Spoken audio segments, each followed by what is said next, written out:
Brought to you by V-Guard, co-powered by Sensodyne and Vimal. ಬಾಯಲ್ಲಿ ಹೇಳಿ ಕೇಸರಿ. Co-sponsored by Saptagiri NPS University. ಅಧಿಕಾರದ ವಿಚಾರಕ್ಕೆ ಸಂಬಂಧಪಟ್ಟಂಗೆ ಹಲವಾರು ಬಾರಿ ಚರ್ಚೆಗಳು ಬರ್ತಾನೆ ಇರ್ತವೆ. ರಾಜಕಾರಣಿಗಳು ಮಾತಾಡ್ತಾನೆ ಇರ್ತಾರೆ. ಜೊತೆಗೆ ಈಗ ಸ್ವಾಮೀಜಿಗಳು ಕೂಡ ಮಾತಾಡ್ತಾ ಇದ್ದಾರೆ. DCM DKಗೆ CM ಸ್ಥಾನ ಬಿಟ್ಕೊಡಿ. ವೇದಿಕೆ ಮೇಲೆ CMಗೆ ಸ್ವಾಮೀಜಿ ಮನವಿ ಮಾಡಿದ್ದಾರೆ. ಹೆಂಗಿದೆ ನೋಡಿ ಸ್ಥಿತಿ.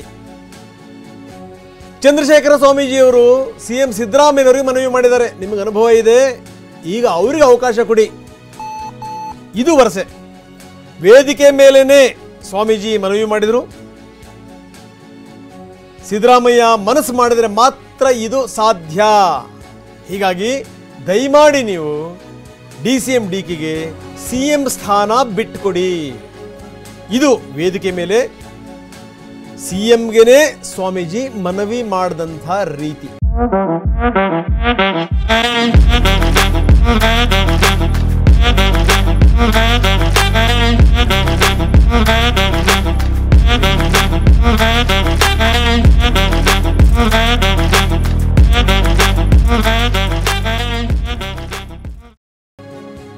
ನಾವು ಬಹಳಷ್ಟು ಸಂದರ್ಭಗಳಲ್ಲಿ ನೋಡ್ತೀವಿ ಸ್ವಾಮೀಜಿಗಳು ಏನೇನು ಮಾತಾಡ್ತಾರೆ, ಏನು ಎತ್ತ ಇದೆಲ್ಲವೂ ಕೂಡ. ಈಗ ಚಂದ್ರಶೇಖರ ಸ್ವಾಮೀಜಿಗಳು ಒಂದು ಹೆಜ್ಜೆ ಮುಂದಕ್ಕೆ ಹೋಗಿದ್ದಾರೆ. ವೇದಿಕೆ ಮೇಲೇನೆ ಮನವಿ ಮಾಡಿದ್ದಾರೆ ಸ್ವಾಮೀಜಿ. ನೀವು ಮನಸ್ಸು ಮಾಡಿದ್ರೆ ಮಾತ್ರ ಇದು ಸಾಧ್ಯ. ಹೀಗಾಗಿ ದಯವಿಟ್ಟು ನೀವು ಅಧಿಕಾರ ಬಿಟ್ಟುಕೊಡಿ. ಬನ್ನಿ ಸ್ವಾಮೀಜಿ ಹೇಳಿದ್ದೇನು ನೋಡೋಣ. ದಯವಿಟ್ಟು ಎಲ್ಲರೂ ಮುಖ್ಯಮಂತ್ರಿಗಳಾಗಿ ತಮ್ಮ ತಮ್ಮ ಅಧಿಕಾರವನ್ನು ಸ್ವಾದ ಮಾಡಿದ್ದಾರೆ. ನಮ್ಮ DK ಶಿವಕುಮಾರ್ ಒಬ್ಬರು ಮಾತ್ರ ಮುಖ್ಯಮಂತ್ರಿಗಳಾಗಿಲ್ಲ. ಆದ್ದರಿಂದ ದಯವಿಟ್ಟು ನಮ್ಮ ಸಿದ್ದರಾಮಯ್ಯನವರು ಈಗಾಗಲೇ ಅನುಭವ ಮಾಡಿದ್ದಾರೆ. ಈ ಮುಂದೆ ನಮ್ಮ DK ಶಿವಕುಮಾರ್ರವರಿಗೆ ಅಧಿಕಾರ ಬಿಟ್ಟುಕೊಟ್ಟು ಅವ್ರಿಗೆ ಒಳ್ಳೆಯದಾಗಲಿ ಅಂತ ಹೇಳಿ ಅನುಗ್ರಹ ಮಾಡಲಿ ಅಂತ ಅವರಲ್ಲಿ ಕಳಕಳಿ ಕೇಳ್ಕೊಳ್ತಕ್ಕಂಥದ್ದು. ಯಾಕೆಂದರೆ ಸಿದ್ದರಾಮಯ್ಯನವ್ರು ಮನಸ್ಸು ಮಾಡಿದ್ರೆ ಮಾತ್ರ ಆಗ್ತಕ್ಕಂಥದ್ದು, ಇಲ್ಲದೇ ಇದ್ದರೆ ಆಗೋದಿಲ್ಲ. ಆದ್ದರಿಂದ ಸಿದ್ದರಾಮಯ್ಯನವ್ರಿಗೆ ಮತ್ತೊಮ್ಮೆ ನಮಸ್ಕಾರ ಮಾಡ್ತಾ ನೀವು ದಯವಿಟ್ಟು DK ಶಿವಕುಮಾರ್ರವ್ರನ್ನ ಮುಖ್ಯಮಂತ್ರಿಗಳಾಗಿ ಮಾಡಿ ಅಂತ ಕೇಳ್ಕೊಳ್ತಾ ಇದ್ರು. ದಯವಿಟ್ಟು ಎಲ್ಲರೂ ಮುಖ್ಯಮಂತ್ರಿಗಳಾಗಿ ತಮ್ಮ ತಮ್ಮ ಅಧಿಕಾರವನ್ನು ಸ್ವಾದ ಮಾಡಿದ್ದಾರೆ. ನಮ್ಮ DK ಶಿವಕುಮಾರ್ ಒಬ್ಬರು ಮಾತ್ರ ಮುಖ್ಯಮಂತ್ರಿಗಳಾಗಿಲ್ಲ. ಆದ್ದರಿಂದ ದಯವಿಟ್ಟು ನಮ್ಮ ಸಿದ್ದರಾಮಯ್ಯನವರು ಈಗಾಗಲೇ ಅನುಭವ ಮಾಡಿದ್ದಾರೆ.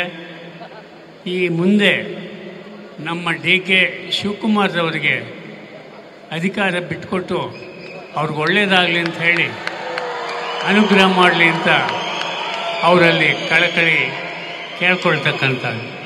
ಯಾಕೆಂದರೆ ಸಿದ್ದರಾಮಯ್ಯನವ್ರು ಮನಸ್ಸು ಮಾಡಿದ್ರೆ ಮಾತ್ರ ಆಗ್ತಕ್ಕಂಥದ್ದು, ಇಲ್ಲದೇ ಇದ್ದರೆ ಆಗೋದಿಲ್ಲ.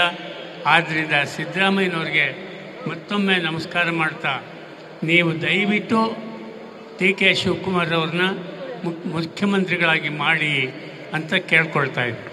ದಯವಿಟ್ಟು ಎಲ್ಲರೂ ಮುಖ್ಯಮಂತ್ರಿಗಳಾಗಿ ತಮ್ಮ ತಮ್ಮ ಅಧಿಕಾರವನ್ನು ಸ್ವಾದ ಮಾಡಿದ್ದಾರೆ. ನಮ್ಮ DK ಶಿವಕುಮಾರ್ ಒಬ್ಬರು ಮಾತ್ರ ಮುಖ್ಯಮಂತ್ರಿಗಳಾಗಿಲ್ಲ. ಆದ್ದರಿಂದ ದಯವಿಟ್ಟು ನಮ್ಮ ಸಿದ್ದರಾಮಯ್ಯನವರು ಈಗಾಗಲೇ ಅನುಭವ ಮಾಡಿದ್ದಾರೆ. ಈ ಮುಂದೆ ನಮ್ಮ DK ಶಿವಕುಮಾರ್ರವರಿಗೆ ಅಧಿಕಾರ ಬಿಟ್ಟುಕೊಟ್ಟು ಅವ್ರಿಗೆ ಒಳ್ಳೆಯದಾಗಲಿ ಅಂತ ಹೇಳಿ ಅನುಗ್ರಹ ಮಾಡಲಿ ಅಂತ ಅವರಲ್ಲಿ ಕಳಕಳಿ ಕೇಳ್ಕೊಳ್ತಕ್ಕಂಥದ್ದು. ಯಾಕೆಂದರೆ ಸಿದ್ದರಾಮಯ್ಯನವ್ರು ಮನಸ್ಸು ಮಾಡಿದ್ರೆ ಮಾತ್ರ ಆಗ್ತಕ್ಕಂಥದ್ದು, ಇಲ್ಲದೇ ಇದ್ದರೆ ಆಗೋದಿಲ್ಲ. ಆದ್ದರಿಂದ ಸಿದ್ದರಾಮಯ್ಯನವ್ರಿಗೆ ಮತ್ತೊಮ್ಮೆ ನಮಸ್ಕಾರ ಮಾಡ್ತಾ ನೀವು ದಯವಿಟ್ಟು DK ಶಿವಕುಮಾರ್ರವ್ರನ್ನ ಮುಖ್ಯಮಂತ್ರಿಗಳಾಗಿ ಮಾಡಿ ಅಂತ ಕೇಳ್ಕೊಳ್ತಾ ಇದ್ರು. ದಯವಿಟ್ಟು ಎಲ್ಲರೂ ಮುಖ್ಯಮಂತ್ರಿಗಳಾಗಿ ಬನ್ನಿ ಇದ್ರ ಬಗ್ಗೆ ಮಾತಾಡೋಣ. ಪ್ರಮೋದ್ ಶಾಸ್ತ್ರಿ ನಮ್ಮ ಜೊತೆಗೆ ಸಂಪರ್ಕದಲ್ಲಿದ್ದಾರೆ ದೂರವಾಣಿ ಮುಖಾಂತರ. ಪ್ರಮೋದ್, ಬಹಳ ಗಮನಿಸಬೇಕಾದಂಥ ಸಂಗತಿ, ಬೇರೆ ಬೇರೆ ವೇದಿಕೆಗಳಲ್ಲಿ ಬೇರೆ ಬೇರೆ ಸ್ವಾಮಿಗಳು ಬೇರೆ ಬೇರೆ ರೀತಿಯಲ್ಲಿ ರಾಜಕಾರಣ ಮಾತಾಡಿದ್ದಿದೆ. ಆದರೆ ಚಂದ್ರಶೇಖರ ಸ್ವಾಮೀಜಿ ಇವತ್ತು ಒಂದು ಹೆಜ್ಜೆ ಮುಂದಕ್ಕಿಟ್ಟು ಹೋದರು. ಅವ್ರು ಹೇಳಿದ್ದೇನು ಅಂತಂದರೆ, ಸಿದ್ದರಾಮಯ್ಯನವರು ಮನಸ್ಸು ಮಾಡಿದ್ರೆ ಮಾತ್ರ ಸಾಧ್ಯ. ಹೀಗಾಗಿ ಏನು ಅಂತಂದರೆ, ನಾನು ವೇದಿಕೆ ಮುಖಾಂತರ ಮನವಿ ಮಾಡ್ತಾ ಇದ್ದೀನಿ, ದಯವಿಟ್ಟು ಸಿದ್ದರಾಮಯ್ಯನವರು DK ಅವರಿಗೆ ಅಧಿಕಾರವನ್ನು ಬಿಟ್ಟುಕೊಡಲಿ, ಅವ್ರನ್ನ ಮುಖ್ಯಮಂತ್ರಿ ಮಾಡಲಿ ಎನ್ನುವಂಥದ್ದು. ಏನಾಯಿತು ವೇದಿಕೆಯಲ್ಲಿ ಸ್ವಾಮೀಜಿಗಳು ಹಿಂಗೆ ಮಾತಾಡ್ತಾರೆ ಅಂತಂದರೆ ಅದಕ್ಕೇನೋ ಒಂದು ಅರ್ಥ ಇದೆ. ಸ್ವಾಮೀಜಿಗಳು ಈ ಸಂದರ್ಭವನ್ನು ಬಳಸ್ಕೊಂಡು ಯಾಕೆ ಹಿಂಗೆ ಮಾತಾಡಿದ್ರು ಅನ್ನೋದು ಕೂಡ ಒಂದು ಪ್ರಶ್ನೆ. ಪ್ರಮೋದ್, ರಂಗನಾಥ್, ಕಳೆದ ಒಂದ್ ವಾರದಿಂದ ನೀವು ನೋಡ್ತಾ ಇದ್ದಾರೆ, ರಾಜ್ಯದಲ್ಲಿ DCM ಚರ್ಚೆ ಅಥವಾ DCM ಗಲಾಟೆ ತುಂಬಾ ಜೋರಾಗಿ ನಡೀತಾ ಇದ್ರೆ, ಈಗ ಒಂದ್ ಹೆಜ್ಜೆ ಮುಂದೋಗಿ ನೇರವಾಗಿ ಮುಖ್ಯಮಂತ್ರಿ ಚರ್ಚೆನೇ ಈಗ ತುಂಬಾ ಜೋರಾಗುವಂತ ಸಾಧ್ಯತೆಗಳು ಕಾಣಿಸ್ತಾ ಇದೆ.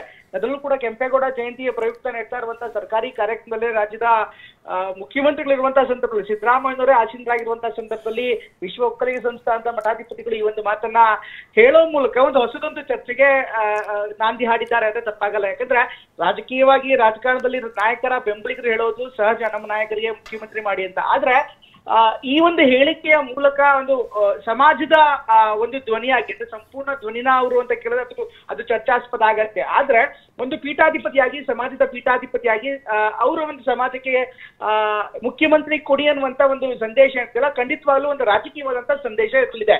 ಹೀಗಾಗಿ ಮುಂದಿನ ದಿನಗಳಲ್ಲಿ ಯಾವ ತಿರುವನ್ನ ಪಡೆದುಕೊಳ್ಳುತ್ತೆ ಅನ್ನೋದನ್ನ ಖಂಡಿತವಾಗ್ಲೂ ಕಾದ್ ನೋಡ್ಬೇಕಾಗತ್ತೆ. ಆದ್ರೆ ಇವತ್ತು ಮೊದಲನೇದಾಗಿ ಕೆಂಪೇಗೌಡ ಜಯಂತಿಯಲ್ಲಿ ನಡೆದಂತಹ ಸರ್ಕಾರಿ ಕಾರ್ಯಕ್ರಮದಲ್ಲಿ ಒಕ್ಕಲಿಗ ಸಮಾಜದ ಮಠಾಧಿಪತಿಗಳು ನೇರವಾಗಿ DK ಶಿವಕುಮಾರ್ ಅವರ ಹೆಸರನ್ನೇ ಪ್ರಸ್ತಾಪ ಮಾಡಿ ಅವರಿಗೆ ಮುಖ್ಯಮಂತ್ರಿ ಸ್ಥಾನವನ್ನ ನೀಡಬೇಕು ಅನ್ನುವಂಥದ್ದು ಈಗ ಅಂತ ದೊಡ್ಡ ಚರ್ಚೆ ಆಗ್ತಾ ಇದ್ರು ಕೂಡ, ಈಗ ಅಷ್ಟು ದೊಡ್ಡ ಪದವಾಗಿ ಅಥವಾ ಅಷ್ಟು ದೊಡ್ಡ ಹೇಳಿಕೆಯಾಗಿ ಈಗ ಸದ್ಯಕ್ಕೆ ಪರಿಗಣಿಸದೇ ಇದ್ರು ಕೂಡ, ಮುಂಬರುವ ದಿನಗಳಲ್ಲಿ ರಾಜಕೀಯವಾಗಿ ಖಂಡಿತವಾಗ್ಲೂ ಈ ಬದಲಾವಣೆ ಗಾಳಿ ಬೀಸುವಂತಹ ಸಂದರ್ಭದಲ್ಲಿ ಇದೆಲ್ಲವೂ ಕೂಡ ದೊಡ್ಡ ಚರ್ಚೆ ಆಗತ್ತೆ. ಈಗ ಒಂದ್ ರೀತಿ ಫೈಲ್ ಪುಟಪ್ ಮಾಡ್ದಂಗಾಗತ್ತೆ ರಾಜಕೀಯವಾಗಿ. ಆ ಫೈಲ್ ಬಿಲ್ಡಿಂಗ್ ಅಂತ ಏನ್ ಹೇಳ್ತೀವಿ, ಅದನ್ನು ಖಂಡಿತವಾಗ್ಲೂ ಈ ಎಲ್ಲಾ ಹೇಳಿಕೆಗಳು ಒಂದರ ಮೇಲೆ ಆಗುವಂತ ಬೆಳವಣಿಗೆಗಳಿಗೆ ಅತ್ಯಂತ ಪೂರಕವಾಗಿರುತ್ತೆ. ಹೀಗಾಗಿ ತತ್ಕ್ಷಣಕ್ಕೆ ಈ ಹೇಳಿಕೆ ಅಷ್ಟೊಂದು ಗಂಭೀರವಾಗಿ ಪರಿಗಣಿಸದೇ ಇದ್ರು ಕೂಡ ಮುಂದಿನ ದಿನಗಳಲ್ಲಿ 6 ತಿಂಗಳಾಗ್ಬೋದು ಅಥವಾ 1 ವರ್ಷನೇ ಆಗ್ಬೋದು, ಆ 1 ವರ್ಷದ ಬಳಿಕ ಈ ಎಲ್ಲಾ ಹೇಳಿಕೆಗಳ ಸಮಾಗಮದಿಂದ ಅಥವಾ ಈ ಎಲ್ಲಾ ಹೇಳಿಕೆಗಳ ಕ್ರೋಢೀಕರಣದಿಂದ ಇನ್ನಷ್ಟು ಹೆಚ್ಚಿನ ರೀತಿಯ ರಾಜಕೀಯ ಒತ್ತಡ ಅಥವಾ ರಾಜಕೀಯ ವಾತಾವರಣ ಕಂಡುಬಂದ್ರು ಅಚ್ಚರಿನಿಲ್ಲ.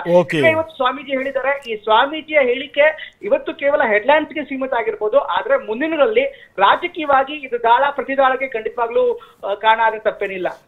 ಓಕೆ, ಇಂಥ ಹಲವಾರು ಹೆಡ್ಲೈನ್ಗಳು ಬರ್ಬೋದು. ಪ್ರಮೋದ್, ನೀವು ಹೇಳಿದ ಮಾತಿದೆಯಲ್ಲ, ಈಗ ಅದು ಯಾವ ರೀತಿ ಮುಂದುವರಿಯುತ್ತೆ ನೋಡೋಣ. Thank you very much.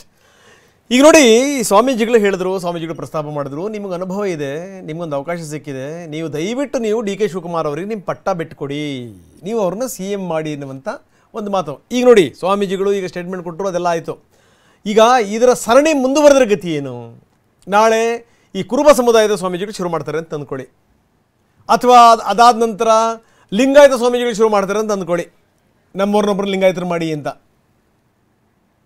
ಈಗ MB ಪಾಟೀಲ್ ಇದ್ದಾರಪ್ಪ, MB ಪಾಟೀಲರು ಮುಖ್ಯಮಂತ್ರಿ ಆಗಬೇಕು ಅಂತ ಅವ್ರಿಗೂ ಕೂಡ ಆಸೆಗಳಿದೆ, ಅವ್ರಿಗೂ ಕೂಡ ಕನವರಿಕೆಗಳಿದೆ.